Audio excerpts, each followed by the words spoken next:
Hello बच्चों, welcome to class. चलिए हम लोग कुछ क्वेश्चन लगाते हैं इसका। ठीक है, पढ़िए। सही विकल्प चुनकर लिखिए। फर्स्ट क्वेश्चन में क्या बोला है? खाली स्थान संख्याओं का घन सदैव सम संख्या होता है। तो खाली स्थान में क्या रहेगा? देखो, घन संख्याओं का घन ये नहीं रहेगा, सम संख्याओं का घन सदैव सम संख्या होता है। पढ़े हैं ना? तो यहाँ पे सम रहेगा।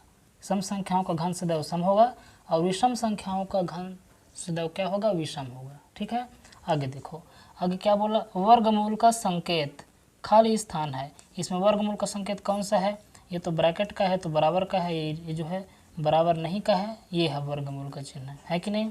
आगे देखिए, 25 का वर्गमूल खाली स्थान होगा, है ना? 25 का वर्गमूल खाली स्थान होगा, तो 25 का वर्गमूल कितना होगा? 5 होगा। वर्गमूल कैसे निकालते हैं? मतलब किसका वर्ग करेंगे तो 25 आएगा। ठीक है, देखो 25 का वर्गमूल कैसे निकालते हैं?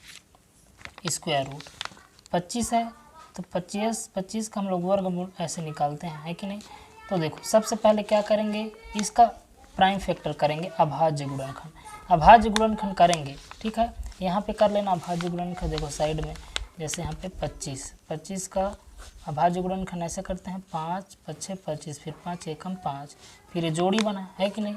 तो यहाँ पे जो यहाँ पे गुणनखंड मिला है हमको, ठीक है, उसको यहाँ पे लिखो, 5 गुणा 5 लिख लिए। अब देखो इसके बाद क्या करते हैं? यहाँ पे घात 2 है, यहाँ पे घात कितना है? 2 है यहाँ पे, तो यहाँ पे जोड़ी बनाते हैं 2 का, तो 2 जोड़ी बना और इन दोनों में से एक ठो 5 बाहर आया और ये जो वर्गमूल का चिन्ह है ना वो हट गया। ठीक है, तो 5 आया, तो 25 का वर्गमूल कितना? 5। इसको याद रखना। और 5 का वर्ग जब करेंगे तो 25 आएगा। देखो 5 का जब वर्ग करेंगे तो 25 आता है ना, और 25 का जब वर्गमूल निकालेंगे तो फिर से 5 आता है। इसको याद रखना, ठीक है? चलिए आगे देखिए, 17 का वर्ग है। 17 का वर्ग कितना होता है? 289 होता है। 20 तक आप लोग कम से कम मिनिमम 20 तक आप लोग वर्ग याद रख लेना, ठीक है? 17 का वर्ग कितना होगा? 289 होगा, ठीक है, होता है इसका। आगे देखो, पांचवा देखो, वह कौन सी संख्या है जिसका उसी संख्या से गुणा करें तो गुणनफल 625 प्राप्त होता है? कौन सी संख्या है जिसको उसी संख्या से गुणा करेंगे तो 625 आता है? ठीक है, मतलब सेम नंबर को सेम संख्या से गुणा करेंगे, तो ऐसा कौन सा नंबर है? 25 है कि नहीं? 25 को हम लोग 25 से गुणा करेंगे तो 625 आएगा, ठीक है? यदि नहीं पता तो गुणा कर करके देख लो ना। जैसे 5 का 5 ही से करोगे तो 625 तो नहीं आएगा, 25 का 25 से करोगे तो 625 आएगा, है कि नहीं? आगे देखिए, -5 एक ऋणात्मक पूर्णांक संख्या है, इसका वर्ग है। -5 का हम लोग ऋणात्मक पूर्णांक संख्या है, इसका हम लोग वर्ग निकालेंगे तो कितना आएगा? -25 आएगा या फिर 25 आएगा? क्या आएगा? देखो -5 का करो, -5 है तो -5 का हम लोग वर्ग करेंगे। -5 का वर्ग यानी कि -5 का 2 बार गुणा, -5 फिर गुणा -5, ये होगा। तो 5 25 और माइनस माइनस क्या होगा? प्लस होगा। तो प्लस को यहाँ पे हटा दो, क्योंकि प्लस यहाँ पे ऑलरेडी रहता है, लिखने की ज़रूरत नहीं है। तो 25 आएगा बच्चों, माइनस माइनस प्लस हो जाएगा, है कि नहीं? ये हो गया, तो इसका 25 आएगा बी नंबर। आगे देखिए, आगे सातवां देखिए, वर्गमूल 16 का शुद्ध मान होगा। शुद्ध मान देखो, 16 का वर्गमूल निकालेंगे तो 4 आएगा। 16 का वर्गमूल निकालेंगे तो कितना आएगा? 4 आएगा।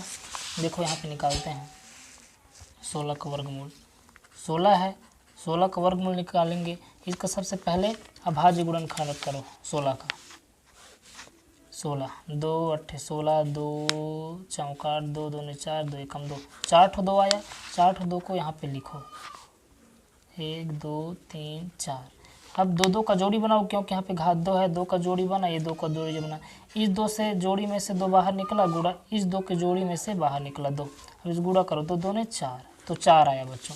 अब यहाँ पे एक क्वेश्चन पूछा है, यहाँ पे देखो, यहाँ पे पूछा क्या? शुद्ध मान बोला है। क्या मान? शुद्ध मान। तो यहाँ पे -4 आएगा कि +4 आएगा कि +-4 आएगा? क्या आएगा यहाँ पे? ठीक है, तो देखो इसका आंसर है बच्चों +-4। ठीक है, +-4। ऐसा क्यों होता है? देखो मेरी बात समझो, ऐसा इसलिए होता है क्योंकि देखो -4 का वर्ग करोगे तो कितना आएगा? 16 आएगा। कैसे में आएगा? क्योंकि -4 का 2 बार गुणा करो, -4 गुणा -4, ठीक है। तो 4 चौक 16 और माइनस माइनस प्लस हो जाएगा, और +4 करोगे इसका भी जब स्क्वायर करोगे तो भी 16 आएगा, ठीक है। तो दोनों में मान सेम आ रहा है, इसमें भी 16 आ रहा है, इसमें भी 16 आ रहा है। चिन्ह का कोई अंतर पड़ रहा है क्या? चिन्ह की वजह से इस आंसर पे कोई प्रभाव पड़ रहा है क्या? नहीं पड़ रहा है। माइनस जब चिन्ह रहेगा तो भी 16 आ रहा है, और जब प्लस चिन्ह रहेगा 4 है कि नहीं, 4 यानी कि यहाँ पे प्लस का चिन्ह रहेगा, ऐसे 4 रहेगा, 4 का स्क्वायर यानी कि प्लस का चिन्ह ही तो है ना, तो भी 16 आएगा। तो माइनस है तो भी 16 है, और प्लस है तो भी 16 है, तो माइनस और प्लस का कोई फर्क नहीं पड़ रहा है, ठीक है। तो 16 का 2 ठो मान हो सकता है, 16 का 2 ठो मान हो सकता है, कौन कौन सा? या तो माइनस का भी 4 हो सकता है स्क्वायर, या फिर +4 का भी हो सकता है। तो ये जो 16 है इसका 4 में प्लस और माइनस दोनों आएगा, ठीक है। तो इसीलिए यहाँ पे आंसर लिया गया है +-4, प्लस का भी 4 होगा और माइनस का भी 4। समझ में आ गया? ठीक है, आगे देखिए। शून्य का वर्गमूल होगा, शून्य का वर्गमूल, इसका हम लोग वर्गमूल शून्य होगा, 10 होगा, ज्ञात नहीं कर सकते। क्या होगा? इसका वर्गमूल हम लोग ज्ञात नहीं कर सकते, ठीक है। सी नंबर होगा इसका आंसर, ज्ञात नहीं कर सकते, ठीक है। आगे देखिए, 9वां देखिए। वह छोटी छोटी संख्या जिसमें इससे गुणा करने पर गुणनफल पूर्ण वर्ग होता है। देखो इसमें हम लोग कौन सी संख्या को गुणा करें ताकि गुणनफल जो है पूर्ण वर्ग हो जाना चाहिए, पूर्ण वर्ग हो जाना चाहिए, मतलब ये बोल रहा है। देखो ये जो संख्या है ना, इसमें हम लोग कौन सी संख्या को गुणा करें ताकि गुणनफल पूर्ण वर्ग हो, नहीं समझे? देखो यहाँ पे मान चलो एक संख्या ले लेते हैं हम लोग, एक संख्या मान चलो 8, एक संख्या क्या है 8। तो 8 पूर्ण वर्ग है क्या? नहीं है। किसी का वर्ग होता है? नहीं होता है, ठीक है। लेकिन मान चलो इसमें हम लोग 2 का गुणा कर देते हैं तो कितना जाएगा 16। तो ये पूर्ण वर्ग होगा? यस होगा। किसका होगा? 4 का। 4 का वर्ग करने पर 16 आता है, 16 आता है ना। तो यहाँ पे 8 में किसका गुणा करने पर 16 आया? 2 का। तो 2 आपका आंसर हो गया। उसी प्रकार यहाँ पे ये जो क्वेश्चन है इसमें क्या दिया है, देखो 9792 में हम लोग किसका गुणा करें? वह छोटी छोटी संख्या जिससे इसमें गुणा करने पर गुणनफल पूर्ण वर्ग होता है। तो इसमें हम लोग किसका गुणा करें ताकि गुणनफल जो है पूर्ण वर्ग हो, ये पूछ रहे हैं, ठीक है। तो हम लोग क्या करेंगे, इसका हम लोग अभाज्य गुणनखंड करके चेक करेंगे। कैसे चेक करेंगे? देखो ये जो 8 है ना, इसका एग्जाम्पल पहले समझ। देखो 8 है तो 8 कैसे अभाज्य गुणनखंड करो, 2 चौका 8, 2 दूनी 4, फिर 2 एकम 2। तो कोई संख्या पूर्ण वर्ग कब होता है बताओ? जब जोड़ा बनता है, ऐसा तभी तो होता है ना पूर्ण वर्ग, है कि नहीं। जोड़ा बनता है तो ये जोड़ा बन गया, और इसका जोड़ा बना क्या? नहीं बना। तो इसको जोड़ा बनाने के लिए 1 2 मैं यहाँ पे और कर दूँ, है कि नहीं, तो बन जाएगा। तो यहाँ पे 2 का गुणा और करना पड़ा, ठीक है। तो इससे क्लियर हो गया। तो इसी विधि से हम लोग इसको भी निकालते हैं, किसको? 9792 को, इसको निकालते हैं। चलो 9792 इसको निकालो। चलो देखो ये सम संख्या है तो ये 2 से कट जाएगा, सम संख्या 2 से कटता है, इकाई में 2 है मतलब सम है ना, है ना। तो पूरा सम है तो यहाँ पे सम है तो यहाँ पे 2 रखो। 2 चौका 8, 1 बच गया, इसको 2 8 16, 1 बच गया, फिर 2 9 18, 1 बच गया, 2 6 12, फिर 2 रखो। 2 दूनी 4, 2 चौका 8, फिर 2 चौका 8, 1 बच गया, इसको 2 2 8 16, फिर देखो 2 एकम 2, 2 दूनी 4, 2 दूनी 4, 2 चौका 8 हो गया। फिर आगे देखो 2 6 12, 2 एकम 2, 2 दूनी 4, फिर 2 3 6, 2 3 6। अब इसके बाद यहाँ पे थोड़ा ध्यान देना, 2 3 6 हो गया। अब एक जो है 2 से छोटा हो गया, छोटा हो गया ना, छोटा हो गया तो हमको 2 अंक लेना पड़ रहा है। तो पहले जाएगा 0 बार, जैसे भाग करते हैं ना, भाग करते हैं तो पहले 0 बार लेते हैं। जैसे यहाँ पे देखो 612 को जब भाग देंगे 2 से, 2 3 6 कट गया, 1 आया, तो 1 आया एक साथ, तो 2 ठो नहीं उतारते हैं, एक ही ठो उतारते हैं। एक जो है 2 से छोटा हो गया तो पहले 0 बार लेते हो ना, 2 शून्य शून्य। वैसे यहाँ पर भी एक जो है छोटा हो गया 2 से, ठीक है। 2 से छोटा हो गया तो पहले 0 बार लेंगे, 2 शून्य शून्य, फिर दोनों को मिलाएंगे, फिर 2 6 12 ऐसे होगा।